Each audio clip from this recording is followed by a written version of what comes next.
Salut et bienvenue dans ce nouvel éclair d'infos. Je vous l'avais dit, s'il y avait des informations urgentes, je ferais un de ces petits formats. Vous le savez maintenant, je n'aime pas faire de réaction à chaud, mais je travaille sur certains sujets de cette vidéo déjà depuis plusieurs semaines. Aujourd'hui, nous allons nous concentrer sur les fuites intervenues lors de la conférence générale faite par Elon Musk au personnel de Tesla. Je précise que toutes ces fuites ne sont pas confirmées, mais aussi qu'elles émanent d'une seule et unique source. Elles sont donc sujettes à caution et doivent être prises avec la plus grande précaution.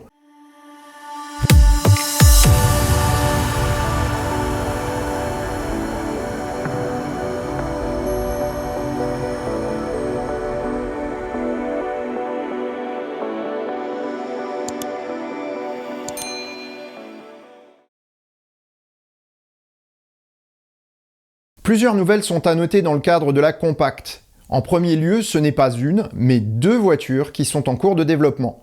La première doit arriver sur le marché chinois très bientôt et sera basée sur la plateforme de la Model 3. Ce qu'Elon Musk n'a pas dit, c'est comment il compte parvenir à faire baisser les coûts pour atteindre un prix de vente équivalent à 25 000 $. Ces rumeurs prennent toutefois du sens si on les met en corrélation avec les autres rumeurs concernant le véhicule. Utiliser la plateforme de la 3 permettrait de mutualiser les coûts et donc de réduire les dépenses liées au développement du modèle. Avec une plateforme raccourcie, un ion et des batteries CATL un peu plus petites, il devrait être possible de réaliser la voiture en un temps record, tout en utilisant la même chaîne de production que pour la Model 3.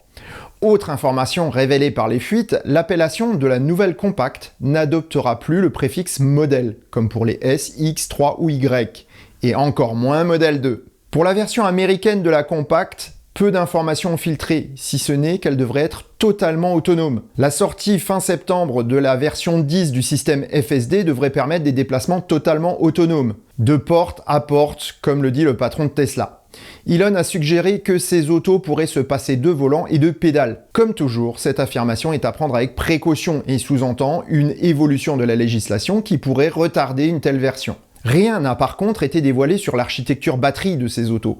Les 4680 continuent leur industrialisation et de multiples fournisseurs se préparent à les fabriquer en Chine. Pourtant, la Gigafactory de Shanghai n'est pas encore prête à produire cette nouvelle architecture. Ces nouvelles peuvent par contre annoncer la conversion de l'usine dans un avenir proche, tout d'abord pour les modèles Y, mais aussi avec une possible révision de la Model 3. Produire les 3, Y et Compact avec les mêmes pièces tout en créant des batteries porteuses mais avec les cellules actuelles serait moins efficace qu'avec les 4680.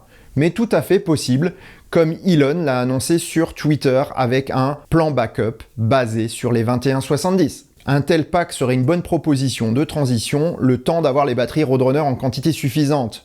Les packs LFP produits par CATL pourraient compléter l'offre. En tout cas, beaucoup de nouveautés en perspective pour les prochains mois. Pour le Cybertruck, les choses sont par contre claires. Il attendra les Roadrunner pour entrer en production. Tout d'abord prévu pour cette fin d'année, le pick-up futuriste va devoir encore attendre quelques mois. Le début de la production devrait intervenir lors du deuxième semestre 2022 en raison des nouvelles technologies qu'intègre l'engin. Musk avait déjà plus ou moins annoncé le décalage de production en annonçant le lancement sur le Cybertruck du hardware 4 pour l'autopilote et le FSD pour dans un an environ. Les fournisseurs travaillent pourtant d'arrache-pied comme Steel Dynamics qui construit une usine de 1,7 milliard de dollars pour produire l'acier inoxydable de l'exosquelette. Cette usine fournira également SpaceX pour les opérations liées au Starship à Starbase. Voilà qui explique l'emplacement stratégique de l'unité de production presque exactement au milieu d'une ligne reliant ces deux principaux clients. Autre nouvelle par rapport à l'acier, une autre entreprise construit à Austin une unité de remanufacturage de l'inox destinée à Tesla. En effet, Steel Dynamics ne fournira qu'un produit semi-fini, qui sera alors retravaillé par cette usine. Une telle manière de faire démontre que cet acier est vraiment spécial et que Tesla ne souhaite pas donner tous ses secrets à ses fournisseurs. Ce qui est certain, c'est que le Cybertruck sera produit avec la nouvelle méthode de moulage haute pression inaugurée par les presses Hydra pour le modèle Y. Musk a également laissé entendre que les procédés de fabrication totalement inédits du pick-up permettront de tenir des prix exceptionnellement bas, mais qu'ils demandent encore à être finalisés.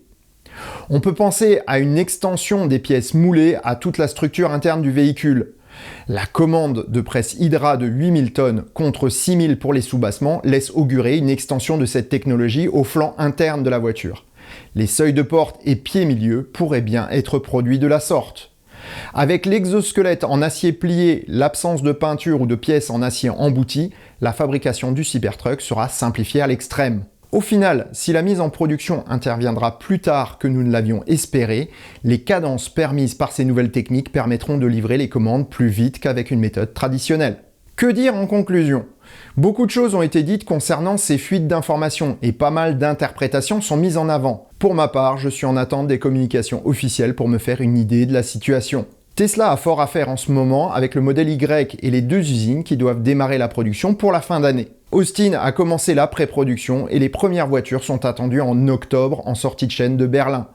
Pour le moment, ce sont les modèles Y chinois qui arrivent dans les stores français. Mais ça, je vous le réserve pour l'épisode de mardi prochain à 18 h avec mon essai et les avis de 2 clients ayant pris possession de leur auto cette semaine.